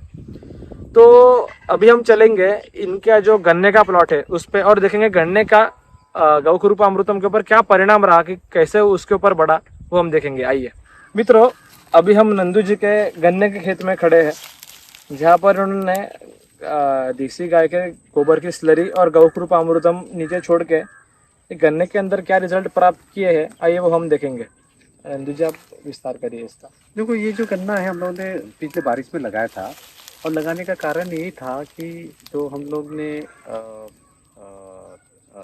गिन्नी गौर लगाया है, गिनी घास लगाया। गिन्नी घास लगाया, उसके साथ में थोड़ा सा ये गोमाता को डाले करके जी। इस हिसाब से लगा हुआ था। अच्छा। तो इसको अब देखेंगे, इसका हाइट और ये देखेंगे, अभी निकालने को आ गया है जी। और इसको निकालने का है। और इस गन्ने का खासियत है कि इसको एक भी कीड़ नहीं लगा है ना, हम लोगों ने कोई फवारनी की हुई है। अच्छा, इसके ऊपर भी कोई केमिकल स्प्रे स्प्रे नहीं है, खाली स्लरी और गोकृपा अमृतम से ये उन्होंने किया हुआ है। मित्रों, अगर हम अभी ये देखें ये गन्ने को, तो लगभग ये 12 से 15 फीट लंबा गन्ना हो चुका है। एक पकड़िए। तो ये मित्रों 12 से 15 फीट लंबा गन्ना है, और इसके जो ये इंटरनोड्स हम कहते हैं, ये भी लगभग इतने बड़े हैं। तो आप तुलना कर सकते हैं कि रासायनिक बहुत इसको डोसेस देना पड़ता है, कि लगाने से पहले एक बेसल डोज होता है, फिर स्प्लिट डोसेस, इसके लगभग 2 से 3 स्प्लिट डोज होते हैं गन्ने के अंदर। वो देने के बाद किसान को हार्वेस्ट मिलता है। आपने इसके अंदर क्या क्या खाद दिया, आप बताइए सबको। इसके अंदर खाली हम लोग ने देसी गाय का ये खाद डाला था, उसके बाद में स्लरी से हम लोग गोकृपा अमृतम छोड़ा था। अच्छा, दैट्स इट। अब देखेंगे, आप इसको खाएंगे ना तो इतना नरम है और इतना स्वीट है ना, तो आपको खाने के बाद ही पता चलेगा। जी जी। तो किसान मित्रों, अगर हम देखेंगे ना, तो इतना ये जाड़ा और मजबूत है गन्ना, तो इसके इस आकार से हम ये देख सकते हैं कि कितने उच्च दर्जे का इसको खाद मिला है। जैसे गोपाल जी कहते हैं कि गोबर ये बहुत समृद्ध है, बहुत अलग अलग प्रकार के कंपाउंड्स गोबर के अंदर है। तो सूक्ष्म अन्य द्रव्य है, बाकी मूल अन्य द्रव्य जो पौधों को चाहिए, तो वो सभी गोबर के अंदर उपलब्ध है। और अगर हम अच्छे प्रमाण में गोबर छोड़ेंगे तो बहुत अच्छा गुणवत्ता का हमको परिणाम मिलेगा। तो इसके अंदर लगभग अगर देखें तो गाय गन्ना तो जल्दी चबा नहीं सकती, क्योंकि गन्ना तो बहुत कड़क होता है। तो आपका इसके बारे में क्या अनुभव रहा कि गाय को ये चबाने में दिक्कत आती है? नहीं, हम लोग कुट्टी के साथ डालते हैं ना, तो चबा लेती है, आराम से उसको चबा अच्छा लेती लगता है। है। हाँ, अगर उसको बीच में दिया तो अच्छा उसको लगता है। देखो, ये जो सब आप देखेंगे ना, दिखाओ इधर, ये तोड़ा हुआ है, और अच्छा। तोड़ने के बाद इसके बराबर हुआ है। देखिए आप, ये गन्ने के बराबर हो गया है। मतलब ये 1 साल का है? 1 साल का। और ये कितने दिनों का है? ये मेरे ख्याल से रहेगा, कितना महीने का रहेगा, ये करीब 3 महीने का रहेगा शायद ये। तो 3 महीने का ये गन्ना, जी। जिसको हम खोड़वा बोलते हैं महाराष्ट्र में, कि एक बार गन्ना भिजाए के बाद जब काट लेते हैं हार्वेस्ट, उसके बाद जो दूसरे बार आता है, तो लगभग 3 महीने में ही उसने 9 से 10 फीट तो हाइट अचीव कर ही लिया है। और यहाँ पर देखेंगे तो 12 से 15 फीट हाइट है। तो ये ताकत है गोबर की, कि अगर आप गोबर ज्यादा डालेंगे, अभी नंदू जी ने कहा था मुझे कि वो क्षेत्र में गोबर ज्यादा डाला है, वो हर बेल्ट में अलग अलग साल पे अलग अलग गोबर डालते रहते हैं। तो पिछले बार उन्होंने वो वहां पर गोबर डाला था। तो ज्यादा गोबर ज्यादा उत्पादन, इसका अगर हमको नमूना देखना है तो हम यहाँ पर देख सकते हैं। किसान मित्र, हम लोग यहाँ आए ना, तब एक भी पौधा नहीं था यहाँ पे। अभी हमने यहाँ पे बहुत सारे पौधे लगाए हैं, जिसमें ये पपीता लगाया, बेर का पौधा लगाया, अच्छा, चीकू का पौधा लगाया, इसके बाद सीताफल, जामुन, सब पौधे लगाए। अमरूद का भी पौधा लगाया हमने। बहुत अमरूद आ रहे उसको, तो हम खा नहीं सकते, इतने अमरूद आ रहे उसको। पपीता भी खा नहीं पा रहे। हरी सब्जी लगाई है। सब्जियों में आपने क्या क्या लगाया? सब्जी में हमने लगाए, हरी धनी लगाई है, छापू लगाई है, पुदीना लगाया है, मेथी लगाई है, मेथी लगाई है। उसमें और एक दूसरा ये आता है, पालक लगाया है। उसके बाद लौकी का ये लगाए, लौकी लगाई है। वेरी वेरी फेवरेट भिंडी लगाई है। अच्छा, भिंडी भी है। हमने बटाटा का भी उत्पादन लिया है, आलू, आलू आलू, का हाँ, आलू। तो बहुत अच्छे आलू आए थे। तो यहाँ पर जितना भी आप कृषि करते हैं और फसलें लेते हैं वो पूरा गौकृपामृतम के आधारित- गोप्र से कर रहे हैं। अच्छा, और हम लोगों ने एक सिस्टम बनाई है कि जो भी गोमूत्र है तो हम लोग एक टैंक में डालते हैं, और टैंक से लेके मेन टैंक में जाते हैं, और मेन टैंक में गोबर का स्लरी करके, जैसे गोपाल जी ने बताया था, जी। स्लरी करते हैं, उसमें गोकुपा छोड़ते हैं, और उस स्लरी 4-5 दिन के बाद में जैसे तैयार हो जाती है, हम लोग खेत में पाट के द्वारा छोड़ देते हैं। अच्छा। तो आप स्लरी बना के ये पूरा मिश्रण का, जैसे गोपाल भाई हमेशा कहते हैं, जी वो बना के आप पानी के साथ हर फसलों को पिलाते हैं। जी जी जी। तो स्लरी देने के बाद इसके स्वाद के अंदर कुछ आपको फर्क दिखा? जमीन आसमान का फर्क है। अच्छा, जमीन आसमान का फर्क है। हम लोग अगर होटल का खाते हैं ना तो ऐसा लग रहा है कि हम लोग जहर खा रहे हैं। अरे सच में किसी घर पे जाते हैं तो ऐसा लगता है कि हम लोग जहर खा रहे हैं, अभी क्या बोले। जी जी जी। तो अभी आपके घर में जितना भी हर रोज का लगने वाला खाना है और जो भी सब्जी है, तो आप इसके ऊपर से निभा लेते हैं? इस निभा लेते हैं। हम लोग बाहर से एक 5 पैसे का सब्जी खरीदते नहीं है। अच्छा। तो मित्रों, आज ये जो हम कहते हैं कलयुग है, बहुत सारे विपदा इंसानों के ऊपर है, मानव के ऊपर है। इस समय के ऊपर भी बताइए, इसके आगे और बढ़ के क्या नसीब हो सकता है कि हमें खाने को शुद्ध गौ आधारित कृषि करने के बाद जो उत्पाद है, जो अन्न है, वो मिलता है। बाहर से कोई खर्चा नहीं सब्जी और फल लाने का, और जो अच्छे मानसिकता के साथ अच्छे रसोई में खाना पकाया जाता है, उस चीज का आप किसी पैसे में तोल नहीं सकते उस चीज को। तो जैसे नंदू जी ने कहा कि लगभग ये कितना क्षेत्र है नंदू जी? ये 2.5 एकड़ है। 2.5 एकड़। तो इसके अंदर इनके लगभग 10-12 गाय है, इनका घर है, गौशाला है, चारा है, बाकी इन्होंने अलग अलग फसलें भी धान्य की जो है, जैसे इनका तुवेर है और बाकी भी फसलें, वो लगा के एकदम समाधानी है। तो जैसे लोग कहते हैं कि खेती करने को भी बड़े स्तर पे खेती हो तो ही हम निभा सकते हैं, छोटे खेती रखने वाले आदमी नहीं रख सकते। तो आपका क्या इसके ऊपर बोलना है कि ये बात सच है? देखो, ये बात सच है। अगर मेरा ऐसा मानना है कि एक गाय रहा ना और 11 गुंठा भी रहा, अच्छा, तो उसमें हम लोग सस्टेन कर सकते हैं।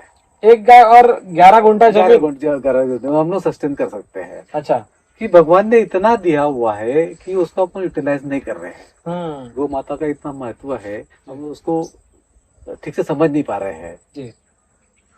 तो जैसे गोपाल भाई हमेशा कहते हैं कि ज्यादा गोबर ज्यादा उत्पादन। तो सामान्य तौर पे अगर हम बाकी खेत देखें तो वहां पर फसलें इतनी बढ़ नहीं पाती। आपके खेत में आप ज्यादा गोबर डालते हैं तो उसका आपको क्या परिणाम दिखा है? देखो, पहले तो इस जमीन में देखा था खाली गन्ना ही उगता था। अच्छा। आज हम लोग उसमें बटाटा भी ले रहे हैं। बटाटा क्या मतलब आलू भी ले रहे हैं। अच्छा। तो इससे क्या हो सके, प्याज लहसुन सब ले रहे हैं। अच्छा। तो गौ माता का जितना भी गोबर डालते हैं, गोप्रो अमृत से जो भी हम लोग फसल कर रहे हैं, तो सब आ रहा है, उसमें कोई ये नहीं है। यहाँ पे खाली पहले गन्ना ही होता था। अच्छा। और इन जो पहला मालिक था ना, उसको गन्ना के अलावा दूसरा कुछ मालूम ही नहीं था। अच्छा। मालूम नहीं, इसका मतलब ये नहीं है कि उसको यहाँ पे बीज उगता ही नहीं था। अच्छा, मतलब ये मिट्टी उन फसलों के लिए अनुकूल नहीं थी? अनुकूल नहीं थी। जमीन खराब होती जा रही है, बंजर होती जा रही है, इसलिए खाली गन्ना ही होता है यहाँ पे। मित्रों, अगर जैसा नंदू जी ने कहा कि खाली गन्ना ये फसल हम यहाँ पर पहले लोग लेते थे, तो मैं आपको बताना चाहूंगा कि गन्ना ये ऐसा फसल है कि उसको बहुत बड़े पैमाने पे पानी लगता है, और किसान जब जमीन से बोरवेल से पानी लेके जमीन पर डालते हैं तो उसके अंदर के जो क्षार है, तो वो क्षार जिसको हम इम्प्योरिटी टीडीएस कहते हैं, टोटल डिसॉल्व्ड सॉलिड्स, तो वो इतने हानिकारक है कि अगर ज्यादा पैमाने पे जाए तो मिट्टी को बंजर करते हैं। तो जहां पर आप देखेंगे बहुत बड़े पैमाने पे गन्ना लिया जाता है, वो मिट्टी जो है वो बंजर होती जाती है। तो यहाँ पर अगर हम मिट्टी का क्लासिफिकेशन देखेंगे, जो नीचे भी मिट्टी है, तो ये काली चिकनी मिट्टी है एकदम। तो इसको हम एग्रीकल्चर के भाषा में, कृषि के भाषा में वर्टिसॉइल्स, ब्लैक कॉटन सॉइल कहते हैं। तो ये मिट्टी बहुत चिपचिपी होती है, और इसके अंदर एक बार अगर पानी भर जाए तो पानी निकलता नहीं जल्दी। और नंदू जी ने जैसा अभी कहा कि इस जमीन के अंदर इन्होंने आलू उगाए, तो आलू ये बहुत हल्के मिट्टी का पाक है, इतने भारी जमीन में कभी आलू होता नहीं। आलू को बहुत ढीली मिट्टी, बहुत मुरमुरी मिट्टी लगती है। तो अगर इस मिट्टी में गौ कृपा और गोबर का प्रयोग करके या अगर आलू उगा सकते हैं, तो मेरा तो मानना है और गोपाल जी का तो कहना है कि आप किसी भी जमीन में गोबर डालो, आप सोना उगा के दिखा ही सकते हैं। तो ये रहा इनका सब्जी और फल का अनुभव। अभी हम इनके खेत में चलेंगे जहाँ पर और भी पाक है। मित्रों, बंसीगिर गौशाला ने जो हमें मार्गदर्शन किया है कि नक्षत्र के हिसाब से वृक्ष हमको लगाना चाहिए जिसके पत्ते जमीन पर गिरने से मिट्टी समृद्ध होती है, तो उसी मॉडल के तहत नंदू जी ने भी यहाँ पर कुछ पेड़ लगाए हैं। तो आइए उनसे हम जानकारी जानेंगे। तो नंदू जी बताइए। देखिए, जैसे भी वो डायग्राम मिला था, फिगर मिला था कि कहाँ पे क्या लगाना है, तो उस हिसाब से हम लोगों ने लगाया। जैसे कि ये ईस्ट की साइड है, अच्छा, तो ईस्ट की साइड में ये जो है इसका पीपल का है, उधर देखेंगे बरगद का है। अब देखेंगे इधर अमरूद से दो साल का ये पेड़ है। ये 2 साल का पेड़ है? 2 साल का पेड़ है। देखिए कितना बड़ा, इसका इतना बड़ा तना, ये 2 साल का है? ये 2 साल का ही है। अच्छा, 2 साल का ही है। तो उस हिसाब से हम लोग ने इस पूरा बांध पे ना देखा ना, तो ये पूरा लगाया हुआ है। अच्छा, उधर से देखेंगे ना, तो आपने पूरे खेत के बाउंड्री पे ये सब पेड़ लगाए हैं। और जैसे कि गोपाल जी ने बताया था सहजन, तो सहजन भी इधर लगाया हुआ है। अच्छा, देखो पूरा देखेंगे ना, उस साइड में भी पूरा सहजन लगाया बाउंड्री से। अच्छा जी जी जी, इस साइड से भी ऐसा पूरा लगाया हुआ है। मित्रों,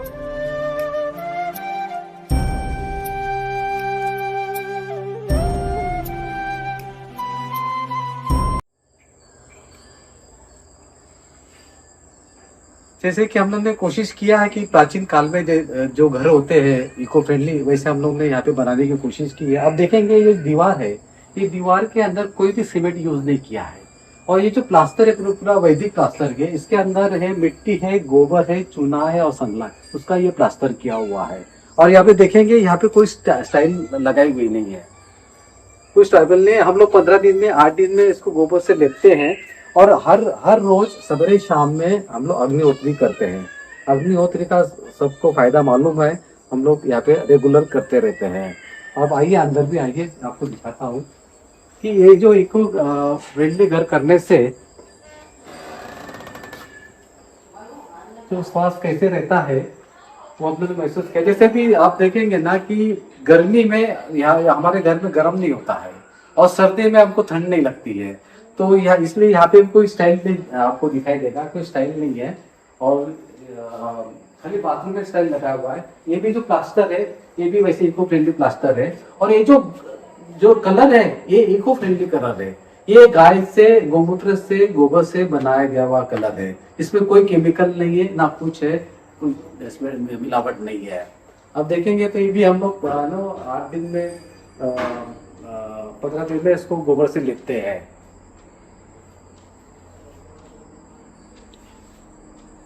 नंदू जी, जैसे आज हमने आपका पूरा गौशाला देखा, आपने जो भी गौ आधारित कृषि किया है वो सब पाक देखे हमने।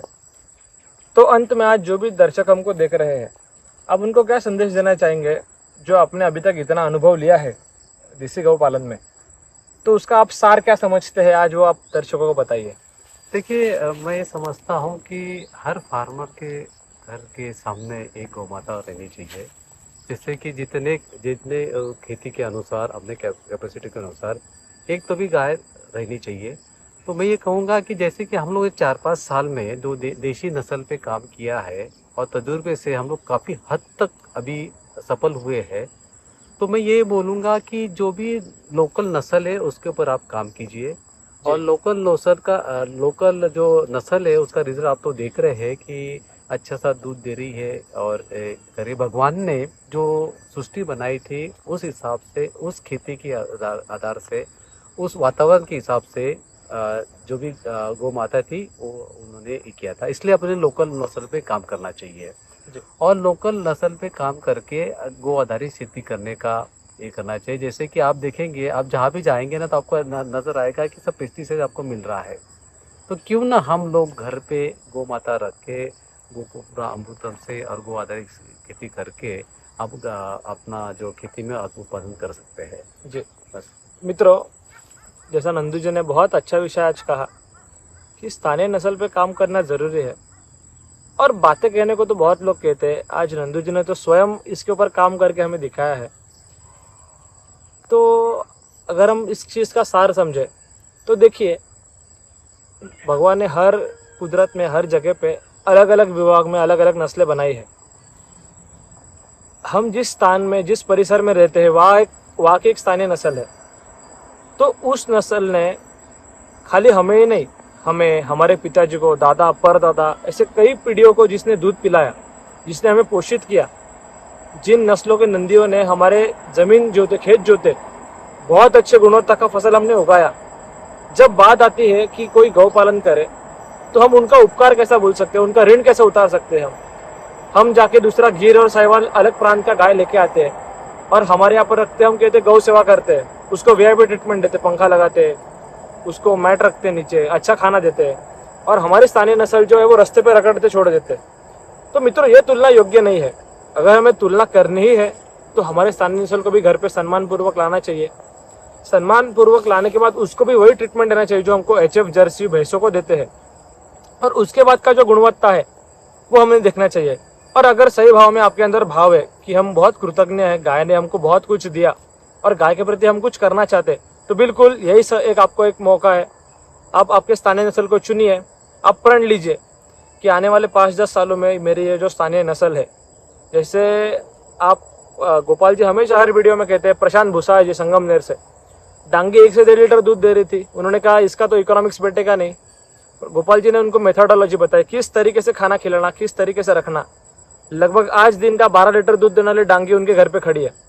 वैसे नंदू जी के यहाँ पर भी दिन का 12 से 13 लीटर दूध देने वाली सभी लाल कंदरी गाय यहाँ पर मौजूद है।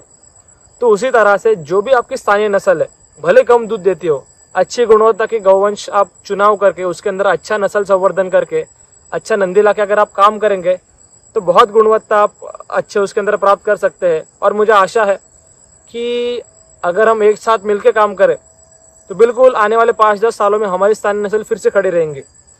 फिर से खड़े रहने के बाद इतनी अच्छी गुणवत्ता की वो होंगी कि भारत जो पहले विश्व गुरु था वो खाली गाय के शास्त्र के ऊपर था, गौ थी, गौ के कारण कृषि बहुत समृद्ध थी, और समृद्ध कृषि होने के कारण हमारी अर्थव्यवस्था बहुत अच्छी थी। तो उसी तरीके से ज़्यादा गाय, ज़्यादा गोबर, ज़्यादा गौ कृपा अमृतम, ज़्यादा गौ आधारित कृषि, अगर हम इसके तरफ बढ़ेंगे तो विष मुक्त आहार मिलेगा, तो हमारा सबका जो रोग है वो निकल जाएगा। जमीन जो है वो सुपोषित होगी। हम केमिकल लगा जो जमीन दूषित करते हैं उसकी पवित्रता बढ़ेगी जमीन की, और इसी तरह से पूरे सृष्टि का चलन जो है वो अच्छे से होगा और सभी जगह पर समृद्धता आएगी। तो मैं आप सभी का बहुत आभार व्यक्त करूंगा कि आपने यहाँ तक आज वीडियो देखा। नंदू जी का भी आभार व्यक्त करूंगा, उन्होंने आज हमें समय दिया। और आप सभी से एक ही विनंती है कि आप भले ना बड़े पैमाने पे, आप छोटे पैमाने पे गौ संवर्धन का काम हो, गौ आधारित कृषि का काम हो, एक बार करके देखिए। अगर आपको लगता है उस चीज में रस है तो बिल्कुल अपन आगे बढ़ेंगे। और लास्ट में मैं इतना कहूँगा, अगर आपको सुख और समृद्धि, अगर आरोग्य चाहिए तो गाय के सिवा पर्याय नहीं है। गौ माता रहेगी तो आपको ये मिलेगा, नहीं तो नहीं मिलेगा। मैं और एक बात कहना चाहता हूँ कि इस काम के लिए भगवान ने मुझे चुना। मैं भगवान विठल का बहुत बहुत शुक्रिया अदा करता हूँ, और भगवान से ये प्रार्थना करता हूँ कि हर किसान को ये सद्बुद्धि दे कि अपने घर के सामने गौ माता रहे और गौ आधारित खेती करे, और अपनी जो धरती माता है वो विष मुक्त करे। ऐसे में विठल से प्रार्थना करता हूँ कि सबको सद्बुद्धि दे। बहुत बहुत धन्यवाद। धन्यवाद। राम कृष्ण। जय गौ माता, जय गौ माता, जय गोपाल। ये हमारा गोपाल है, इसका नाम राम है। ये अभी मेरे ख्याल से 4 महीने से गौ की सेवा कर रहा है, और गौ की सेवा करते करते उसको बहुत सारे अनुभव आए हैं। और गौ सेवा का महत्व इसको मालूम नहीं था, लेकिन गौ सेवा करते करते इसको गौ का महत्व मालूम हो रहा है। और गौ का महत्व क्या है और उसको क्या अनुभव आए, थोड़ी में बताएगा। ये बताओ गोपाल। तो पहले मैं गांव में था, तो हमारे यहाँ ऐसा कुछ होता नहीं था। तो फिर जैसे मैं यहाँ काम के लिए आया तो यहाँ पे एकदम बढ़िया वातावरण, बहुत सुकून मिलता है। लेकिन जो गौ माता की सेवा करने में जो आनंद मिलता है वो कहीं नहीं मिलता है, क्योंकि गौ माता की सेवा करने में कोई लाज शर्म नहीं होती है। जो भी करना है वो अपने मन से होता है और अपने स्वभाव पूरा किया जाता है। अब दूसरे के में देखा। हाँ बोलो। जब मैं गांव में था तो ऐसा कुछ काम नहीं करता था, ऐसे ही स्कूल में जाता था, ऐसे ही किसी के खेत में जाके रोजगारी किया करता था। वहाँ पे मुझे, हमारे यहाँ बादास में परभनी जिले पे रहता हूँ, तो वहाँ पे सब कुछ मुझे फवारनी वगैरह होती थी। तो जैसे मैं यहाँ आया तो यहाँ पे कुछ नहीं होता, सिर्फ केमिकल नहीं डालते? कुछ केमिकल नहीं है, सिर्फ जो होता है वो शेन खत का और आपने जो ताक स्लरी गोमूत्र सब इसका मिक्स करके वही खेत में डालते हैं और बाकी कुछ नहीं डालते। तो ये डालने के बाद यहाँ का खेत बहुत खुला हुआ है, क्योंकि हमारे यहाँ ऐसा जो तणनाशक वगैरह मारते हैं या कीटकनाशक का औषध वगैरह, तो ऐसा नहीं होता है। जबकि यहाँ पे अपने शेन खत का और नेचुरल तरीके से यहाँ पे बहुत अच्छा तरीके से खेती होती है। मैं और एक बताना चाहता हूँ कि मैं भगवान से विनती करूँगा कि जितने भी गौशाला है तो गौशाला में कि राम जैसा गोपाल मिले, ऐसे मैं भगवान से प्रार्थना करता हूँ। और ऐसे बहुत सारे गोपाल तैयार हो, ऐसे मैं भगवान से पांडुरंग से विनती करके अपना वीडियो बंद करता हूँ। बहुत बहुत धन्यवाद। किसान मित्रों,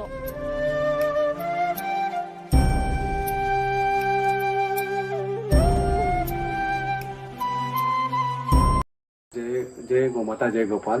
जैसे गाय का महत्व, गाय का श्रद्धा बढ़ाने के लिए और जो शास्त्र में जो लिखा हुआ है गाय का महत्व क्या है, तो वो सब हम लोगों ने यहाँ पे जो श्लोक है वो लिखे हुए हैं। जैसे गो गीत है, गो प्रदक्षिणा मंत्र है, उसका हिंदी में अनुवाद भी किया हुआ है कि यहाँ पे बहुत सारे विजिटर्स आते हैं। विजिटर्स की गाय के बारे में श्रद्धा बढ़ानी हो, गाय का महत्व बताना हो, इसलिए हम लोग ने ये सब लगाया हुआ है।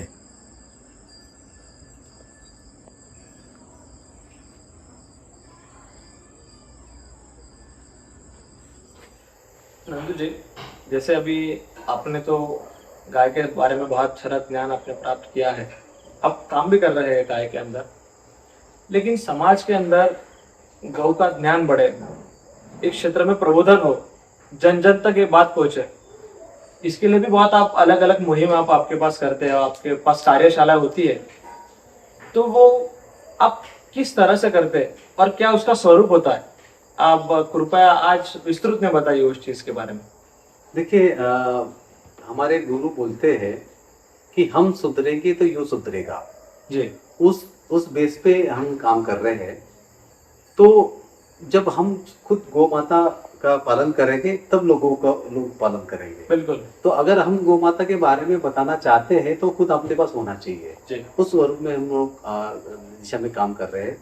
तो सबसे पहले ये ऐसा मॉडल बनाने की कोशिश की है कि जिसको जो भी यहाँ पे विजिटर आएगा तो उसको ये लगना चाहिए, उसको ऐसा भाव होना चाहिए कि ये कर सकते हैं तो हम लोग क्यों नहीं कर सकते। बिल्कुल। तो इस भाव से ऐसा मॉडल बनाने की कोशिश की गई है। अच्छा। दूसरी बात कि जो भी विजिटर्स आता है तो उसको पहले हम लोग गौशाला वगैरह पूरा दिखा के अपना ये जो अपना खेत दिखा के उसको पूरा समझाने की कोशिश करते हैं। अच्छा। हम पहले प्रयास क्या कर रहे हैं कि जो छोटे बच्चे हैं जो आगे जाके देश चलाने वाले हैं, देश का युवा होने वाला है, देश का युवा होने वाला है, देश चलाने वाले हैं, तो उस बच्चों को पहले हम यहाँ पे लाने की कोशिश करते हैं। तो एक दिन का पैकेज बनाते हैं। अच्छा। तो एक दिन का पैकेज में क्या करते हैं, बच्चों के यहाँ पे लाना, यहाँ पे लाने के बाद की गौ माता को दिखाना, गौशाला दिखाना, कंपोस्ट किया हुआ ये दिखाना, जो 5 गोपाल जी ने बताया जो 5 सरल चरणों में, उस चरणों में सब दिखाना उनको।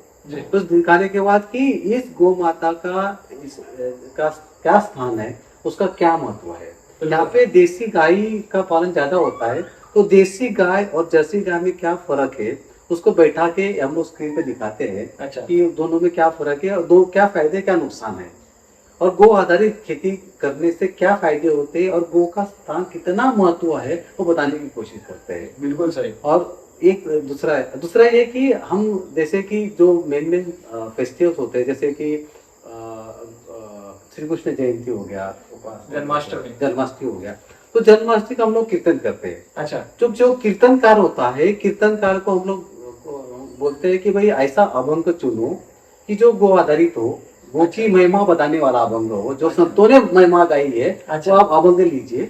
मतलब महाराष्ट्र संतों की भूमि रह चुकी है, तो यहाँ पर संतों ने गाय के संदर्भ में जो जो विशेषता है, उसका जो महत्व गान किया है उस चीजों को, उस कीर्तन के माध्यम से लोगों को बताने, तो उससे मार्ग पे चलते हुए लोगों तक वो पहुंचे।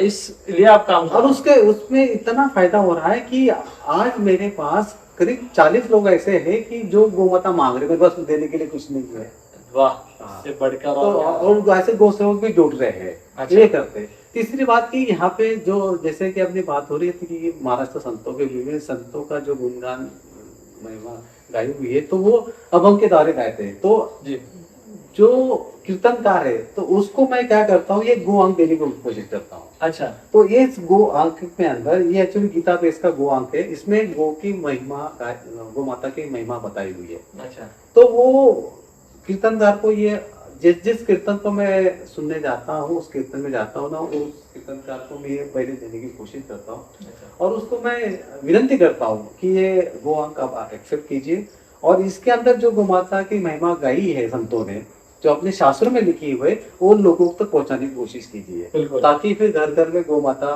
का प्रचार हो, वो इस भावना से। और ये जो गो अंक है मैं आपको भी आज दे रहा हूँ, आप दूध से उसको यहाँ से स्वीकार कीजिए। जी जी जी जी जी। तो ऐसी ये एक्टिविटी हम ना गौशाला में कर रहे हैं। और अभी जैसे आज मैंने देखा कि आज विजयदशमी के शुभ अवसर पे आपने यहाँ के बहुत सारे किसानों के बच्चों को बुलाया था यहाँ पर, इनको आपने प्रसाद पवाया।